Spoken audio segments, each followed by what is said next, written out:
উত্তর কোরিয়ার সামরিক অভিযানের খবরে আন্তর্জাতিক মহল আবারও সতর্ক হয়ে উঠেছে। কিম জং উনের নেতৃত্বে পিয়ংইয়ং সাম্প্রতিক সময়ে একের পর এক চমকপ্রদ পদক্ষেপ নিয়েছে। এবার খবর এসেছে তাদের জ্যাংবোগো শ্রেণীর সাবমেরিন নতুন মিশনে নামিয়েছে। এই সাবমেরিনকে শুধু একটি জলমহলের টহল যান হিসেবে দেখলে হবে না, এটি এখন অঞ্চলের শক্তির ভারসাম্যকে সরাসরি প্রভাবিত করতে সক্ষম একটি স্ট্র্যাটেজিক অস্ত্র।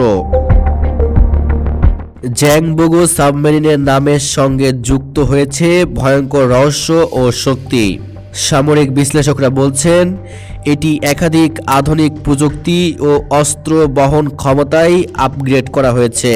সাবমেরিনটি নিখুঁতভাবে নীরব অভিযানে সক্ষম, যার ফলে শত্রুপক্ষের নজর এড়ানো সহজ।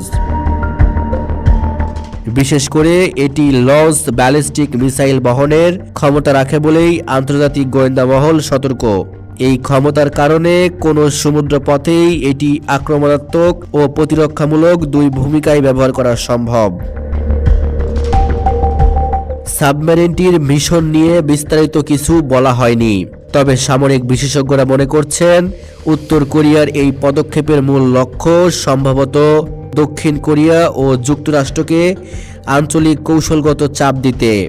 দক্ষিণ কোরিয়া ইতোমধ্যেই তাদের নৌবাহিনীকে সতর্ক অবস্থানে রেখেছে। দেশটির সেনাবাহিনীর একটি মুখপাত্র জানিয়েছেন উত্তর কোরিয়ার যে কোনো সাবমেরিন লঞ্চড মিসাইলের পরীক্ষা বা মোতায়েন আমাদের জন্য সরাসরি হুমকি। পিয়ংইয়ং সরকার অবশ্য এই সব কিছুকে প্রতিরক্ষামূলক পদক্ষেপ হিসেবেই দেখছে।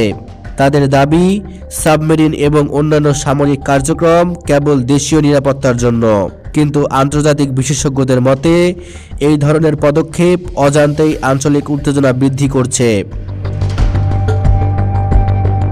জাতিসংঘ এবং আন্তর্জাতিক মহল বারবার সতর্ক করেছে উত্তর কোরিয়া যেন আগ্রাসন এড়ায় এবং শান্তিপূর্ণ আলোচনায় ফিরে আসে, কিন্তু সাম্প্রতিক কার্যক্রম দেখাচ্ছে পিয়ংইয়ং কৌশলগতভাবে শক্তি প্রদর্শনের মাধ্যমে আন্তর্জাতিক চাপ মোকাবেলা করতে চাইছে। জ্যাংবোগো সাবমেরিনের নতুন মিশন উত্তর কোরিয়ার সামরিক সক্ষমতার প্রতীক নয়, এটি আঞ্চলিক শক্তির ভারসাম্য, একটি নতুন অধ্যায়ের সূচনা।